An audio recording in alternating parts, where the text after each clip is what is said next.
And as we've been looking at the budget, I'm sure you guys know that the National Civil Rights Museum issued a poverty report um, a couple weeks ago. And what was so striking to me is that poverty levels since 1968 in Memphis have actually gone up. Income gaps have gone up. And so Lynn and I have been thinking very deeply about how the Shelby County schools can try to, in its own way and in a responsible way, address some of the poverty concerns we have here. We think it's very important because we have so many of our employees who actually are parents of students in our district, and we cite this poverty statistic all the time that 40,000 of our kids live in households where the income is less than $10,000.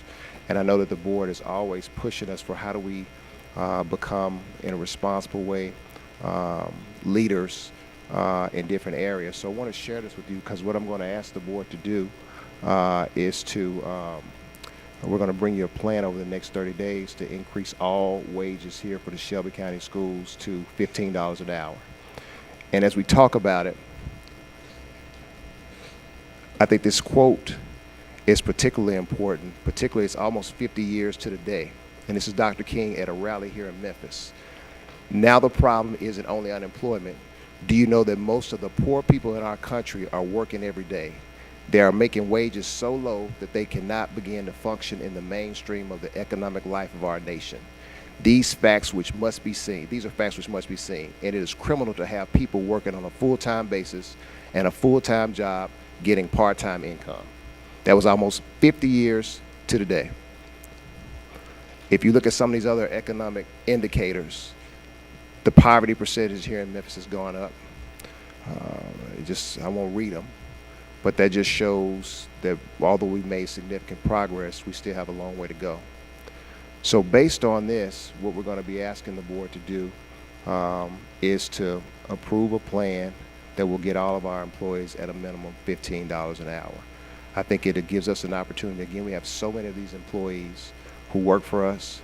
It allows us to make sure that our employees are having a living wage. And I'll share with the board quickly, I was talking to a teacher's assistant in the Chick-fil-A a few weeks ago, and she said she worked at Hamilton, and she said she was thinking about leaving her teacher's assistant position and going to get a job at a mall because she only made $12 or $13 an hour. She could make more money somewhere else. And I think it's just when I know that people across the country are fighting for fast food workers to make $15 an hour, we've got people who spend time with our kids and who are families of our kids here. We think that if we can show you in a responsible way how we can raise those wages, we're going to ask the board to support that. I'm going to ask Lynn, because he's already done the economic analysis, and the reality is that given our financial position, it's not a terrible amount of money. So I want to ask Lynn to kind of jump in with these few slides and explain just the number of employees we're talking about. We almost pay, almost all we don't have a true, well, let me say it like this. Most of our employees are close to that $15 an hour anyway, but there are different outliers. So Lynn's going to kind of walk through that just to share the data with the board. Thank you, Superintendent Hopson. So we looked across all of our employees, and there are 12,500 employees, and we look to evaluate even those who might be salary employees, whether they're making on average below $15 per hour. About 9% of our employees, so nearly 1 out of 10% of our employees are below the living wages. And there's a breakout as well of those employees. About 6% of those 6% are ed assistants. Another 2% are working within our nutrition center. Another 1% work as clerical assistants and office secretaries. And then we also have a number of warehouse and school support staff that work there as well. We also want to just show the disparity between the wages that we have and where employees are ranges from $10.60 to all the way to $14.98. But what you'll notice is that the majority of the individuals are between $13 per hour to about 14.5 per hour, and that affects just to give you the number of individuals. That's about 1,200 individuals that would be who are living below, who are earning below the living wage.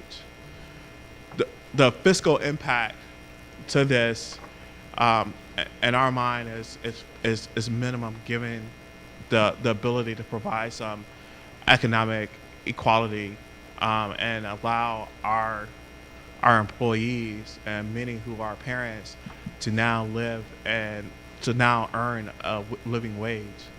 The total impact is $2.4 million. That's spread across a number of funds. So when we look at our main operating fund, it's about $900,000.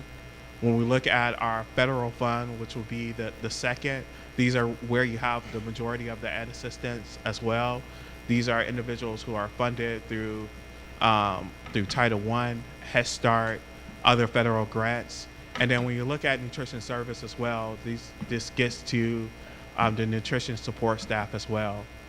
And then the internal service fund is where the majority of our warehouse workers are at as well. The total includes that 2.4 includes salaries and benefits.